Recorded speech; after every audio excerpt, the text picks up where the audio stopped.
안녕하세요. 스포츠 분석 10년차 천교수입니다. 스포츠 분석이 힘드신 분, 수익이 나지 않으신 분, 매일 지긋지긋한 한폴락에 시달리시는 분들을 위해 베테랑 천교수가 가족방을 운영 중입니다. 매일같이 적중할 수는 없습니다. 하지만 10년차의 노하우와 정직한 분석 데이터로 정성을 다해 도와드리겠습니다. 천교수 가족방 입장을 희망하시는 분들은 영상 하단 고정 댓글을 확인해 주시기 바랍니다.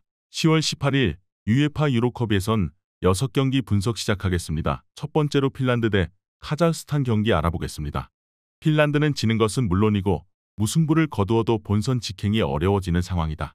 따라서 핀란드는 이번 경기에서는 장점인 수비력을 다소 내려놓고 공격에 집중한 플랜을 가져올 가능성이 클 것이다.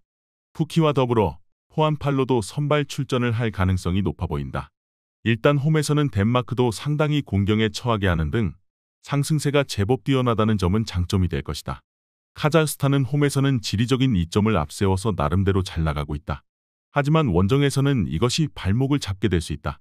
특히 핀란드의 추운 기후에 적응해야 하는 이중고도 있는 상태다. 그나마 유로 예선에서는 2승을 원정에서 거두기는 했는데 전력이 크게 하락하거나 애초에 약체인 산마리노와 북아일랜드와 붙었다는 점은 감안해야 할 것이다. 핀란드의 승리를 기대해보는 매치다. 일단 홈에서는 상승세가 뚜렷한 편이고 카자흐스탄이 원정을 오는 경우에 대한 변수도 뚜렷할 것으로 보인다. 물론 핀란드도 승리를 위해서 생각보다는 공격적으로 나설 가능성이 높을 것이다. 이번 경기는 핀란드 승을 추천합니다. 핸디 언어버 및 최종 조합은 고정 댓글 링크를 통해 가족방에서 확인해주세요. 두 번째로 잉글랜드 대 이탈리아 경기 알아보겠습니다. 잉글랜드는 지난 경기에서는 호주를 상대로 생각보다는 고전했다. 하지만 핸더슨을 제외한 10명을 모두 로테이션을 돌린 상황이라서 참작의 여지가 있는 편이다. 애초에 호주와의 친선 경기보다는 이탈리아와의 경기가 더 중요도가 높다는 점은 명백하다. 케인, 벨링엄 등 훌륭한 활약을 하고 있는 공격 자원들이 총출동할 것이고 로테이션으로 인해서 체력적인 부분도 넉넉한 상황이다.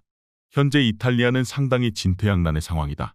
토날리와 자니올로의 불법 도박 혐의와 키에사, 자카니의 부상 이탈이라는 악재가 겹쳤다. 이 와중에 3일 만에 웸블리 원정이라는 이중고가 있는 상태다. 특히 공격진에서의 누수가 상당히 부담으로 베라르디가 지난 경기에서는 나쁘지 않았지만 몰타와 잉글랜드의 차이는 매우 크다는 점을 생각해야 할 것이다. 일단 이탈리아의 체력적인 문제와 일정의 불리함이 있는 상태다. 게다가 부상과 불법 도박으로 인해서 4명의 추가 이탈자가 생기면서 특히 공격에서의 뎁스가 급격하게 얇아진 상황이다. 그나마 잉글랜드의 뒷공간을 파는 역습이 효과적일 수는 있는데 공격진이 몰타와는 차원이 다른 잉글랜드를 상대로도 똑같은 활약을 해줄 수 있을지는 의문이다. 이번 경기 최종 조합 픽은 아래 고정 댓글 링크를 통해 오시면 가족방에서 무료로 공개합니다. 세 번째로 몰타 대 우크라이나 경기 알아보겠습니다. 몰타는 그동안 우크라이나에게는 꽤 잘 싸우던 편이었다. 유로 1차전에서도 PK 한 골을 제외한 오픈 플레이에서의 골을 최대한 틀어막고 0대1로 석패하는 모습이었다. 다만 해당 경기에서는 진첸코와 무드릭이 우크라이나 선발 엔트리에서 빠졌다는 점을 생각해야 할 것이다. 우크라이나의 상황이 본선을 바라볼 수 있는 상황이라 이번 경기에서는 몰타가 100% 전력의 우크라이나 공격을 상대해야 한다. 앞서 언급했다시피 우크라이나도 최대한 강한 엔트리를 구성하면서 본선 진출에 대한 희망을 얻어내려 할 것이다. 다행히 지난 경기에서 북마케도니아를 상대로 공격적으로 나온 만큼의 화력이 나왔고 좀 더 정교한 결정력을 보여줬다는 점은 긍정적인 대목이다. 그동안 팀을 이끈 베테랑들의 공백이 아쉽기는 하지만 일단 무드릭이나 진첸코를 주축으로 한 주도권 싸움은 기대할 수 있다. 우크라이나의 승리를 점친다. 몰타가 우크라이나를 생각보다는 잘 상대하는 편이었는데 그동안은 우크라이나가 꽤 엔트리에서 여유를 부렸던 영향이 충분히 있었다. 이제는 우크라이나가 여유를 부리지 않을 것이고 지난 경기에서 보여준 몰아치는 경기력을 보여줄 가능성이 높다. 이번 경기는 우크라이나 승을 추천합니다. 핸디 언어버 및 최종 조합은 고정 댓글 링크를 통해 가족방에서 확인해주세요. 영상 잘 보셨나요? 나머지 경기들 보시기 전에 천교수 스포츠 조합 픽 받는 법 알려드리겠습니다. 앞서 말씀드렸다시피 핸디 언어버 최종 조합 픽은 가족방에서 매일 최신으로 공유 중입니다. 가족방 입장 원하시는 분들은 영상 하단 고정 댓글 확인해주세요. 나머지 영상도 재밌게 시청해주시고 유익한 정보 얻어가시기 바랍니다. 네 번째로 세르비아 대 몬테네그로 경기 알아보겠습니다. 세르비아는 헝가리와 상당히 재미있는 경기를 치렀다. 다만 공격진이 일정 수준의 파괴력을 가지고 있는 것에 비해서 수비진이 상당히 불안하다는 점은 지난 경기에서 패배로 이어지는 원인이 되고 말았다. 몬테네그로가 생각보다 저력을 발휘할 가능성이 있다는 점이 상당히 부담인데 이 경기를 포함 모든 경기를 총력전으로 임할 것이고 이 두 나라의 국제적인 감정도 그다지 좋지 않기 때문이다. 몬테네그로는 일단 앞서 언급했다시피 남은 경기에서 한 경기라도 패한다면 본선 직행은 어려워지는 상황이다. 따라서 몬테네그로가 모든 경기에서 공격적으로 나설 것은 명백한 상태다. 일단 세르비아가 생각보단 수비가 허술해 몬테네그로가 공격적으로 성과를 낼 만한 환경은 될 것이다. 물론 지난 경기 사비치, 마루시치가 나오지 않았다지만 레바논에게 2골을 내준 수비력은 높은 평가를 해주기 어려웠다. 세르비아의 수비는 공격에 비해 허술한 상황이다. 몬테네그로가 총력전으로 나선다면 흠집이 날 가능성이 있다.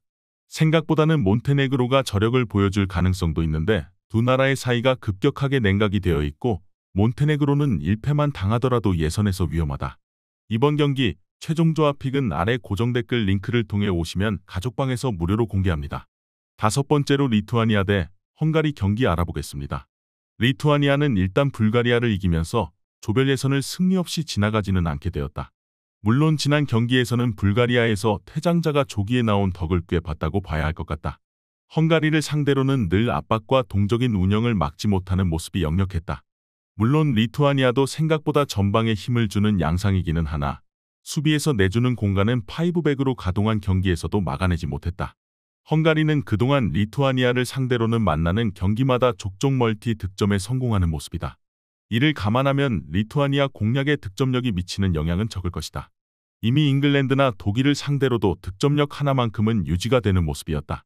다만 동적으로 움직이는 스타일로 인해서 생기는 수비 상황의 혼선이나 오르반과 칼마르의 동반 이탈은 어느 정도 수비에 영향을 줄 것으로 보인다. 일단 헝가리가 리투아니아를 상대로는 득점력에서 부진을 겪은 경우는 없었고 동적인 무브가 공격에서는 매우 긍정적인 효과를 주고 있다. 물론 동적인 스타일로 인한 수비적인 난조는 나름 헝가리가 가지고 있지만 화력으로 상대를 제압한다는 선택지는 여전히 유효할 것이다. 이번 경기는 헝가리 승을 추천합니다. 핸디 언어버 및 최종 조합은 고정 댓글 링크를 통해 가족방에서 확인해주세요.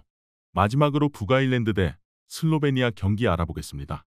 북아일랜드는 산마리노를 3대 0으로 대파하기는 했지만 상태가 전혀 좋지 못하다는 점은 변함이 없다. 사실 조에서 산마리노를 제외하면 승리를 거둔 경기는 하나도 없었고 득점을 기록한 경우도 산마리노를 상대로 했던 경기를 제외하면 슬로베니아에게 2대4로 패했던 경기 하나뿐이다. 그만큼 득점력이 나락 수준인데 슬로베니아가 이번 경기에서 실리적으로 움직인다면 한 골을 넣을 가능성이 있을지조차 모르겠다. 슬로베니아는 일단 1위 자리를 지키고 있는 상태다. 다만 주포세스코가 지난 경기에서 60분 만에 빠지면서 이번 경기에서는 부상으로 인해서 나올 수 없을 수도 있다는 소식이다. 일단 이를 감안하면 선수비, 후역습의 실리적인 전술을 가져올 가능성도 있는데 사실 지난 경기에서도 이런 방식으로 이긴 데다가 북아일랜드도 수비진의 기동성이 그렇게 좋지는 못하다. 이 방식이 효율이 떨어지는 것이라고 보기는 어려울 것 같다. 일단 북아일랜드가 산마리노 정도를 제외하면 득점력을 보여준 경기는 거의 없다. 그중 한 경기가 슬로베니아를 상대로 하기는 했지만 슬로베니아가 세스코의 이탈에 대비하기 위해서 수비적인 전술을 쓴다면 상세가 어느 정도 될 것으로 예상된다.